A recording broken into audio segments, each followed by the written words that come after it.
Kuya Japoy, magkwento ka nga ulit. Sige.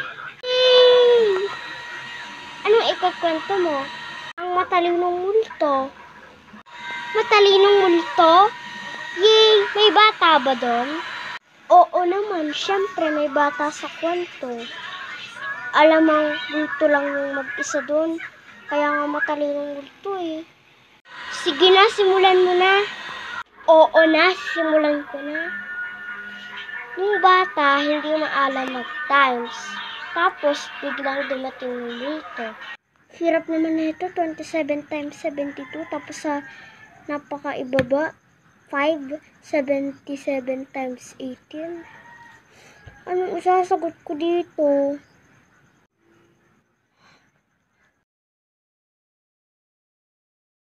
Huwag kang lalapit. Ano ba, hindi kita aanuhin? Tuturuan kita sa times. Talaga ba? Tuturuan mo ko dito? Sige nga, anong sagot sa 27 times 72? 1,944. Ha? 1,944? Ang talino mo. Pag yan mali yata mo. Lagot ka sa akin.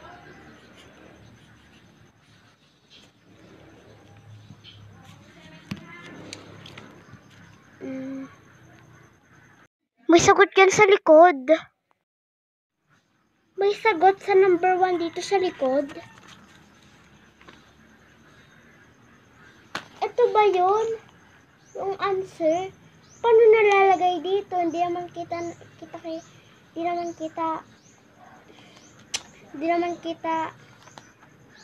na nagsusulat nito. Hindi ako makasabi.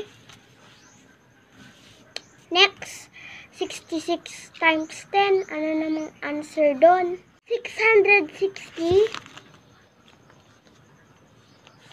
Ang galing mo. Paano mo nagawa yun?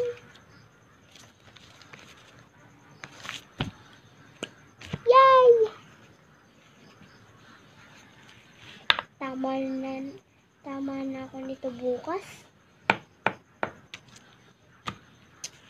Sige, next naman, 77 times 16. Anong answer? 1,232. Ano? 1,232? Yay! Tama na ako nito. 1,232. Tama ka. Sige. Anong sagot sa 88 times 17? 1,496. Thank you. 1,496. Last na, 5 na ako. 96. Lahat ito may answer. Salamat ha. You're the best. Multo. Last one. 77 times 18. Anong answer? 1,836. Yes! Tapos na ako sa assignment ko. Bibigay ko to kay ma'am. Sasabihin niya, very good ako. Pero, paano kung nakita ni ma'am? Tapos, kunyari, nagaya ko sa calculator, nagalit siya. Paano ba yun? Hindi naman halata. Multo, halata ba makikita to?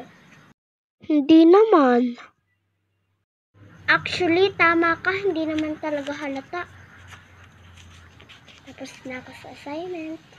Kuya Japoy, ang ganda ng kwento. Diba? Sabi sa'yo ang ganda ng kwento.